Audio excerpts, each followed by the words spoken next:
Sabi dito ni ate, mag-thirst trap ka lang, mag-post ka lang ng mga body pics mo, wag mong hayaan na may kumpara ka ng mga walang kwentang lalaki na fragile ang ego at takot sa mga babaeng confidence sa sarili nila.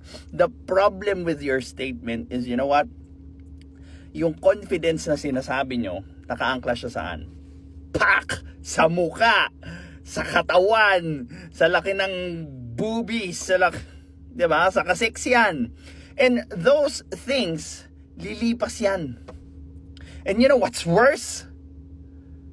Marami na kayong gumagawa ng ganyan. So, hindi lang sa intellectual na content nakukumpara yung content nyo, kundi sa mga taong gumagawa din ng ginagawa nyo, pagpapaseksi.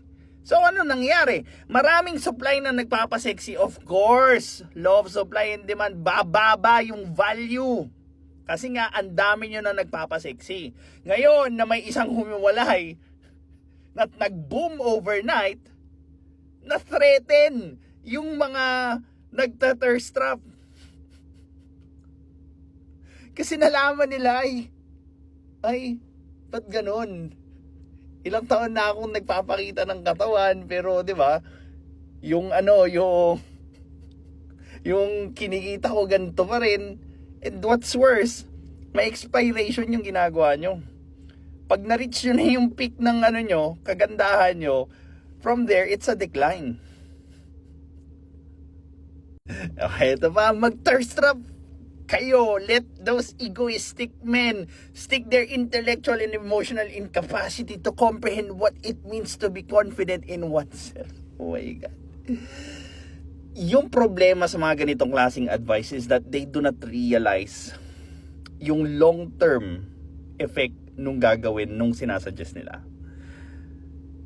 If you're going to focus alone sa pagta-thirst trap nyo, sa pagpapaseksi nyo, katulad ng mga nauna na sexy star, porn star, nagre-retire yan ng maaga. Lalo na pag kumukupas na yung ganda. And after that, what now? What now? Nakilala sila saan? Sa kaseksihan. And ngayon hindi na sila kilala. 'Di ba? Ano nang aangklahan nung sinasabi niyong confidence? 'Di ba? Hindi naman kayo magaling sa art. Hindi naman kayo magaling sa science. Saan kayo magaling? Sex. Maging sexy. 'Di ba? Kumaldag. So, na-imagine nyo ba yung mga sarili nyo na kumakaldag tapos yung balat nyo corduroy na? Di ba? Even the great Rosana Roses needs to retire. Oh. And after that, saan naaangkla yung confidence nyo? Di ba? Again, we are oversaturated sa mga taong nagpapaseksi. Kailangan natin ng ibang source of content, lalo na yung tutulong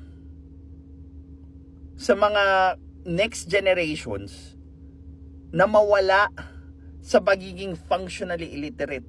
Ma-inspire na matuto, ma-inspire na mag-aral, ma-inspire na magbasa, ma-inspire na gumaling, maging better sa mga sarili nila. Hindi yung ma-inspire na, uy, nagta-thirst trap o kumikita ng libo-libo sa Alua, sa OnlyFans. Oh, 'di ba?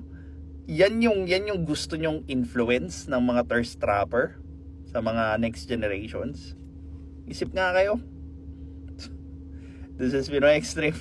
Have a good day.